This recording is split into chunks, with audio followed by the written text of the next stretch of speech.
Atomic Habits is the ultimate guide to changing bad habits and establishing good ones in 4 phases, demonstrating how little, gradual daily routines compound into tremendous, positive change over time.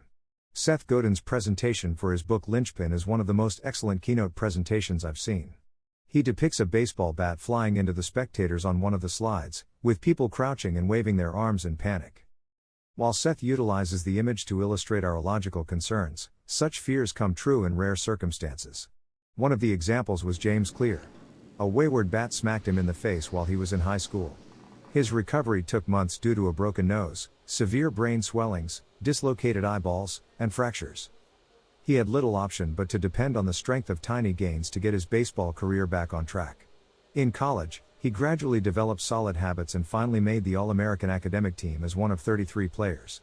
Wow! Today, he is one of the most well-known habit researchers, with his blog, jamesclear.com, reaching millions of people. His debut book, Atomic Habits, has swiftly become the authoritative handbook and a New York Times bestseller. Here are 3 lessons to help you put all he's learned to good use and break harmful habits. When we practice a habit, we follow a 4-step pattern: trigger, desire, reaction, and reward. If we want to create new habits, we need to make them visible, appealing, simple, and fulfilling. A habit tracker may be a fun method to monitor your progress and ensure you stay on the wagon. Let's find out what it takes to create new habits by studying a genuine habit master. Lesson 1. All habits follow a 4-step sequence that includes trigger, desire, reaction, and reward. In his most excellent opus, The Wealth of Nations, published in 1776, Adam Smith set the groundwork for contemporary economics. One of his most famous discoveries is that, under a free market economy, all employees automatically maximize the welfare of their own society, even if they are operating in their own best interests. He is being directed by an unseen hand in this, as in many other circumstances, to promote an aim that was not part of his plan. Regarding habits, James believes that the environment is an unseen hand shaping human behavior. That is why, while practicing any routine, a cue is always the initial step. It may not always be external, but it will be most of the time. 3 additional stages then complete the 4-step sequence. Cue.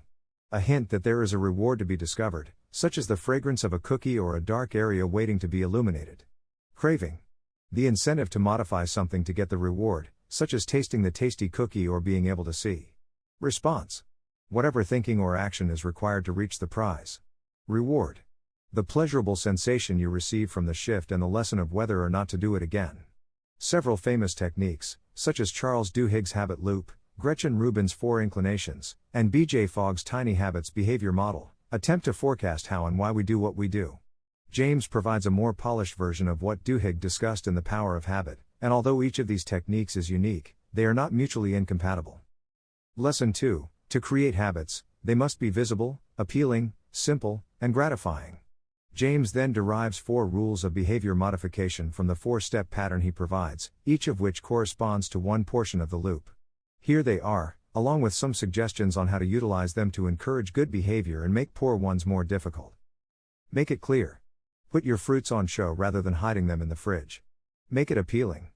Begin with your favorite fruit so you'll want to eat it whenever you see it. Make it simple. Refrain from adding unnecessary friction by concentrating on difficult to peel fruits. Bananas and apples, for example, are simple to consume. Make it fulfilling. If you like the fruit you choose, you'll enjoy eating it and feel better as a consequence. These may be applied to various positive habits, such as exercise, working on a side project, spending more time with family, etc. In the case of negative patterns, do the reverse. Make them unappealing, challenging, and unsatisfied. You could, for example, conceal your smokes, impose financial penalties, eliminate all lighters, and only allow yourself to smoke outdoors in the cold. Lesson 3. Using a habit tracker is a fun and straightforward technique to guarantee that you keep to your new habits. Making and breaking habits becomes enjoyable with this approach. You'll probably want to handle several tasks as quickly as possible but take on only a little at a time. Tracking your behaviors using a habit tracker is a simple method to hold yourself responsible without feeling overwhelmed. The concept is straightforward. You maintain a log of all the habits you wish to build or forsake, and at the end of each day, you mark which ones you were successful with. This record may take the form of a single sheet of paper, a notebook, a calendar, or a digital tool, such as an app. This method is based on what is known as the Seinfeld productivity hack. Every day that Jerry Seinfeld came up with a joke, He supposedly marked his calendar with a large X. His objective soon became to keep the chain intact. It's a primary yet effective method for developing positive behaviors. And, since habits are the compound interest of self-improvement, it's a process we should all begin right now. Thanks for watching. You can find the book we talked about in the description below. Like and subscribe as it really helps the channel. See you next time.